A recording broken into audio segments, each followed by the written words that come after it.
Hello, and welcome back to the Pretty Passionate Podcast. I'm your host, Dr. Ruth, and we are jumping back in the discussion. I'm trying to work with my new format here where we kind of partition the podcast episodes by general topic. And there's a few shows that I'm interested in talking to you about, the latest episode of Love Island. So let's get into it.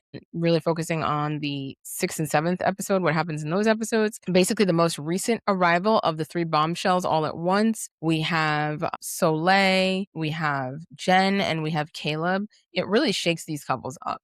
There's a lot of repetition, so I'm not going to gab on and on about this for like 40 minutes, but most notably, Melanie and Sincere and Anaya and Casey are the couples that seem to be struggling the most. But also, Beatrice is insecure because she mentions at a point that Gabrielle has a type, apparently, which is blondes. And she comes with her own insecurities about that relationship, despite how well they were doing. Anaya is pissed at Casey because he showed a little too much excitement about having enjoyed his kiss with the bombshells, because he was covered in red paint and he was making comments. And her reaction is understandable only because it's interesting because on the one hand, everyone is expected to explore the other people in the villa, engage, and potentially find better matches for themselves, better connections. But it seems like when you are coupled up, there's still this like hard line to identify. It's a fine line where you're not allowed to show that much interest in getting to know a new person. And they talk about respect in the couples a lot, but how can you have respect in a situation like this? But for some reason,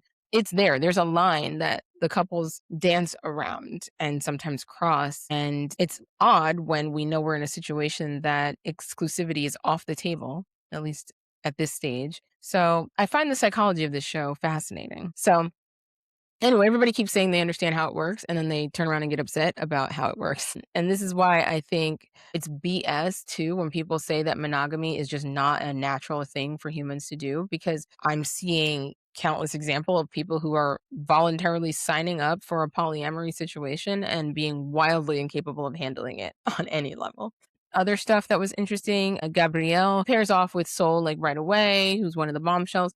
They have kind of a bland conversation. They kiss, and she looks like instantly disgusted. And I was like, she said something about tasting his pheromones, and I died. I was like, did you taste his pheromones or did you taste gingivitis? I don't know, but it cracks me up. So she's off him completely. So needless to say, the only threat to his relationship with Beatrice is Jen. Jen hasn't shown any interest in Gabrielle yet, but we'll see. Melanie and Sincere are very much on the rocks about this bombshell situation, and I really am 100% siding with Sincere in this.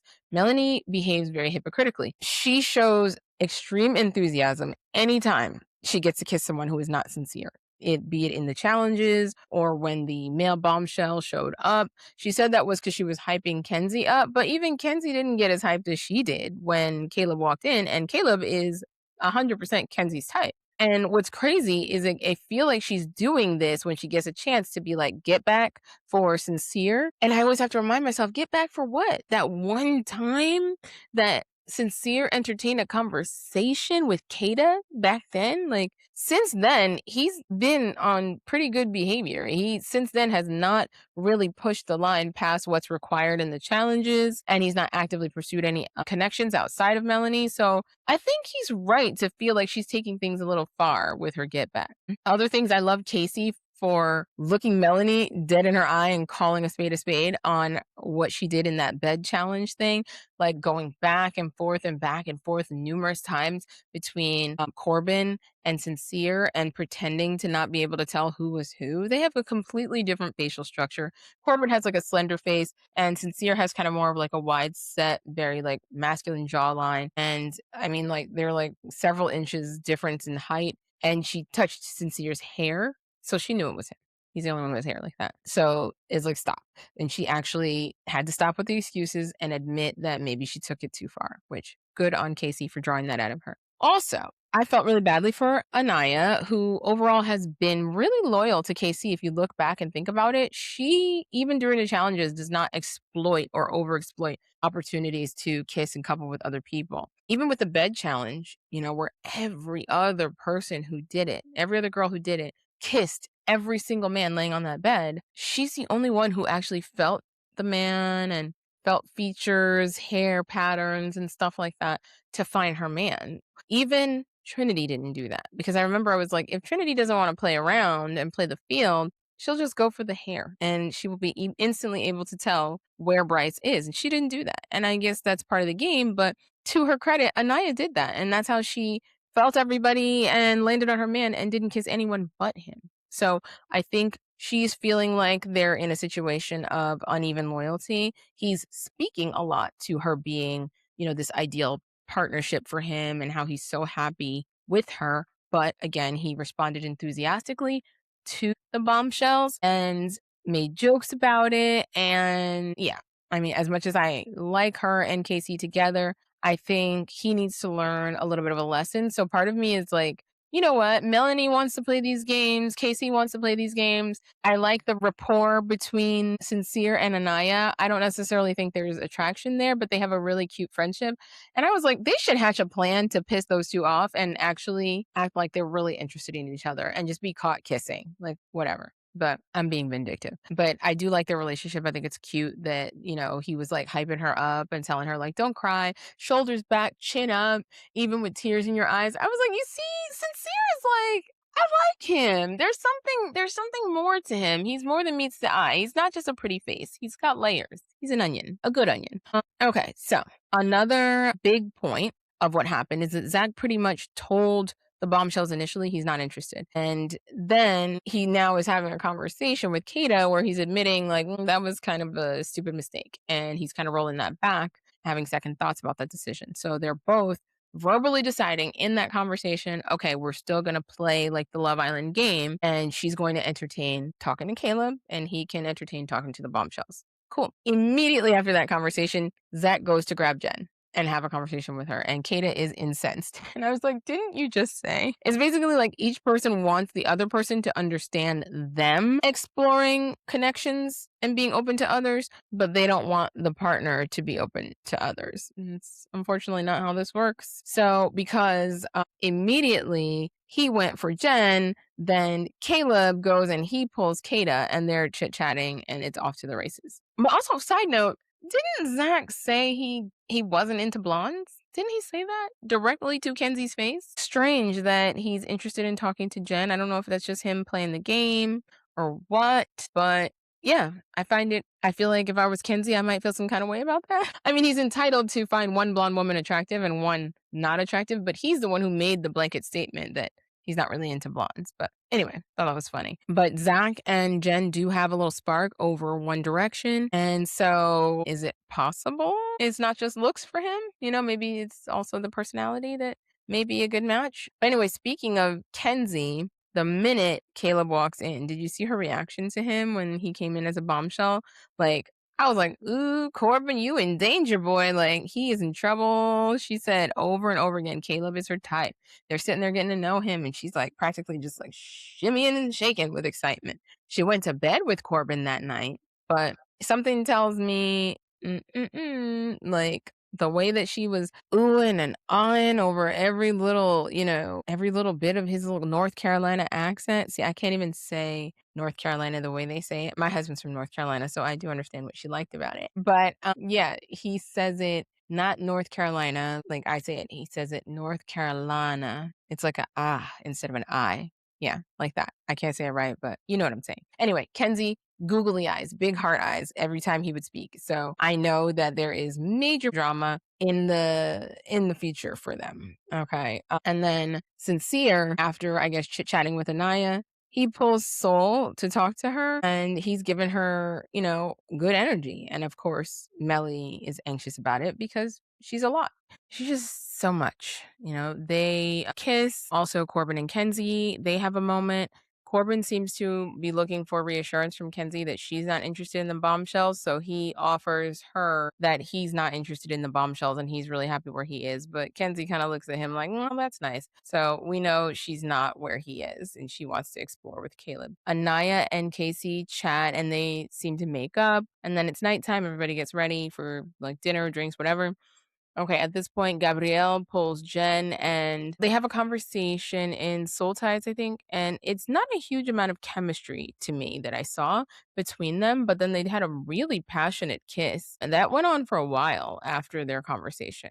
Beatrice, they keep cycling back and forth between whoever's coupled up talking and the larger group that is like by the bar. Beatrice expresses that she's kind of like not thrilled that he's talking to Jen, but also understanding like he's not her man. Nobody has a man here per se. And so she may end up with him, she may not. That actually causes the other islanders to say, I think you guys are perfect for each other because you both see it that way. So I don't know, but Gabrielle's really into Jen and apparently she's his type. Caleb pulls Kenzie to no, they went to Soul Ties and he is rocking cowboy boots, which we know is like catnip for Kenzie. She is like a puddle talking to him. She's like leaning into him, her body language, her eyes are wide open, just staring into him. And he seems to be into her too. They're both Sagittariuses. Their personalities and backgrounds are undoubtedly a strength because they are very similar, and their desire for the future and a family and country life is right on in line. So I think Corbin's in trouble. I think Corbin's in trouble. They both want land and chickens and horses and a farm kind of life. And he wants 4 kids, she wants 5. For the first time, it doesn't feel forced on Kenzie's side, and it feels like there's an actual future, and she's seeing it too. I think she's looking at it like, I could bring him home to my daddy in Kennesaw. So here we are once again with Kenzie somehow having multiple viable connections. I mean, who knew Crazy Eyes had it in her? I mean, playa. She's the biggest player in all the women, really, if we think about it, because before she had 3, and now she's got 2. Okay, so Sincere pulls Soul again, and they go to the speakeasy to have a conversation.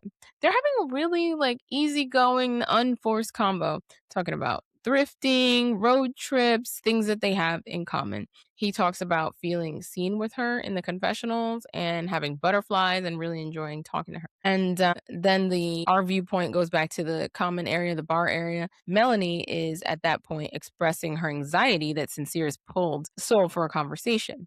And then Melanie walks away like she's going to go interrupt the conversation. Then once Melanie's gone, the Islanders actually weigh in on the relationship, which was surprising for me. They all unanimously, except for Anaya, think that Sincere and Melanie are not compatible.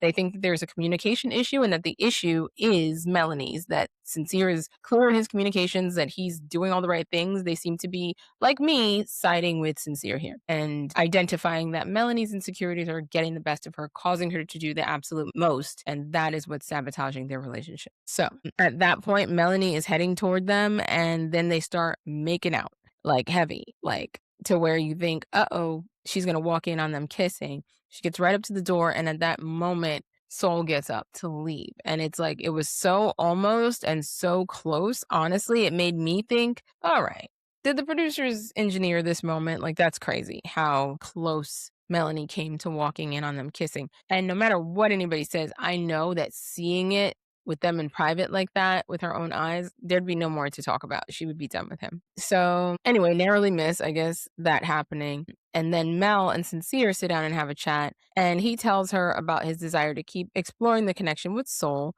And that unnerves her, but she seems to want to try to understand that. He acknowledges that Melanie is someone that he has strong feelings for. He says, we are still a couple, so like I guess they're going to sleep together tonight in spite of all that. And she tells him that she's upset about it, or she doesn't want to hear that or think about him with another person. And he's understanding of her feelings. He's not just brushing them off and saying like, oh, it's part of the game. And I feel like in response to that, he is affirming Melanie as someone he sees himself having a potential future with outside of the island, like in the real world. He says a lot of complimentary things about her and their connection. And then she asks if they kissed while he's in the middle of explaining all this. She's like, did you guys kiss? He tells her the truth that they kissed, and she appears crestfallen. And then he's still explaining all this stuff to her, like nobody really can compare to you, my connection with you, blah, blah, blah. And that actually was surprising to me, but I believe him. And then, but while he's going on about all that, you can see Melanie is probably just picturing them kissing. Because then she asks about the kiss again. She goes, did you initiate or did she? It was Soul who initiated, he says. Okay. And basically they end the conversation with her not hearing him at all. All she heard is, "You pulled soul for a tat and you guys kissed. So I'm in peril. Our relationship is in peril." Literally did not hear the words coming out of his mouth where he was telling her, in spite of the fact that he does, yeah, want to pursue and see if there's anything more to the connection with Soul. Right now, he feels very strongly about her and he's choosing her. So I think the Islanders are right. I was right that the person with the communication problem is Melanie. Even when this man is telling you, you are my preference right now, she's still anticipating the hurt and using that as a reason to push away from him and to have a kind of conflict with him in that moment. And so, yeah, girlfriend, you got to get out of your own way and use your listening ears. She kind of storms off, says, F these people. And that's it. I guess we'll have to see what happens next episode of Love Island. So that was episode 7. So, yeah, next episode will be 8. These things come at me in rapid fire. We will catch up soon with another reality roundup. And by the end of the week, we're also going to have my final thoughts on The Testaments on Hulu. I didn't get to talk about that earth shattering season finale.